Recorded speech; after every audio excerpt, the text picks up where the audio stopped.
एक नीट का नौजवान बच्चे जिसकी जान चली गई, हमारी मांग है कि उस परिवार को कम से कम 5 करोड़ रुपए की मदद करनी चाहिए।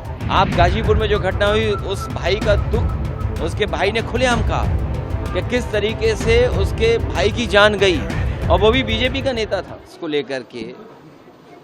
और स्वास्थ्य को वो स्वस्थ हों इसलिए मैं उनसे और उनके सभी साथियों से मिलकर के आया हूँ।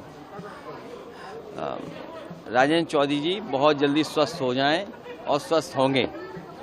जो गोरखपुर की घटना है, कम से कम सरकार को अपने मुख्य नगर उसकी कानून व्यवस्था के लिए अच्छा काम करना चाहिए।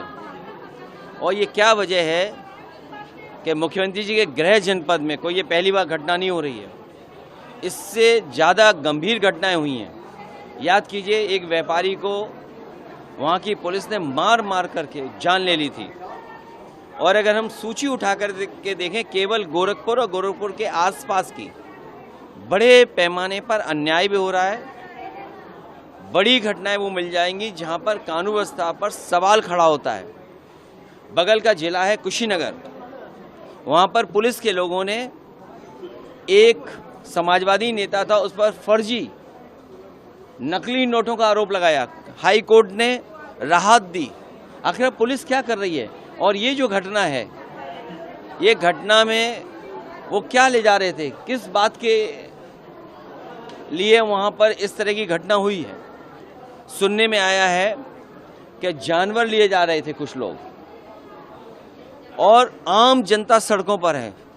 सरकार को मदद करनी चाहिए, सरकार को न्याय देना चाहिए, और मुख्यमंत्री जी को पॉलिटिकल डिसीजन नहीं लेना चाहिए।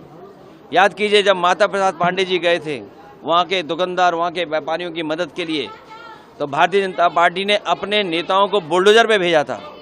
क्या सरकार जिन अधिकारियों की नाकामी की वजह से जानवरों का कारोबार हो रहा था, जिन अधिकारियों के लेन देन की वजह से इतनी बड़ी घटना हो गई, एक नीट का नौजवान बच्चे जिसकी जान चली गई, हमारी मांग है कि उस परिवार को कम से कम 5 करोड़ रुपए की मदद करनी चाहिए। क्योंकि मुख्यमंत्री जी खुद जानते हैं कि एक मेडिकल में पढ़ाई का 1 साल का खर्चा कितना होता है।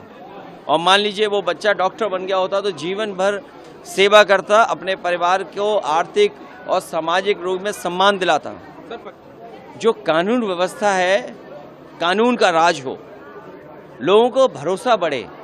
एक मुख्यमंत्री कितने लोगों से मिलेंगे, कितने लोगों से बात करेंगे, कितने लोगों से व्यक्तिगत संपर्क कर करके उनसे सरकार की बदनामी न हो, उसके लिए माफ़ी मांगेंगे।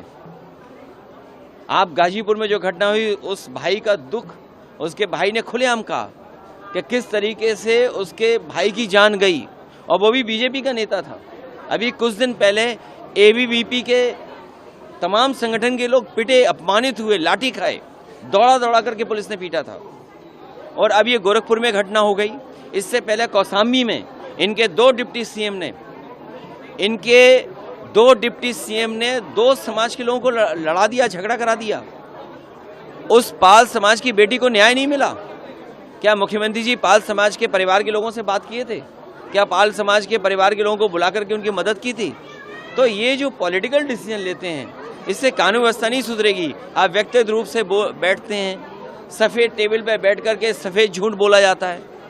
ये कोई सामान्य घटना नहीं है।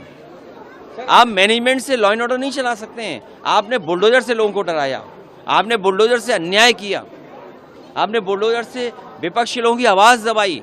अब वो लोग कहाँ हैं जो बुलडोजर पे गोरखपुर में माता प्रसाद पांडे जी को रोक रहे थे? सवाल ये नहीं है, सवाल ये है कि सरकार कर क्या रही है। आखिर किसने छूट दी अधिकारियों को मनमानी करने की? आज बेटियां सबसे ज़्यादा असुरक्षित हैं, सबसे ज़्यादा हत्याएं हो रही हैं, सबसे ज़्यादा कस्टोडियल डेथ हो रही हैं, सबसे ज़्यादा लूटा जा रहा है पैसा, सबसे ज़्यादा अपमानित लोग हो रहे हैं।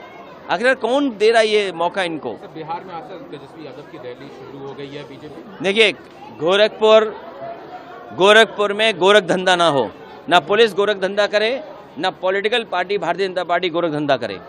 जनता को न्याय दें, मदद करें। पीड़ित परिवार जिसने बेटा खोया है उसको 5 करोड़ की मदद सरकार दे।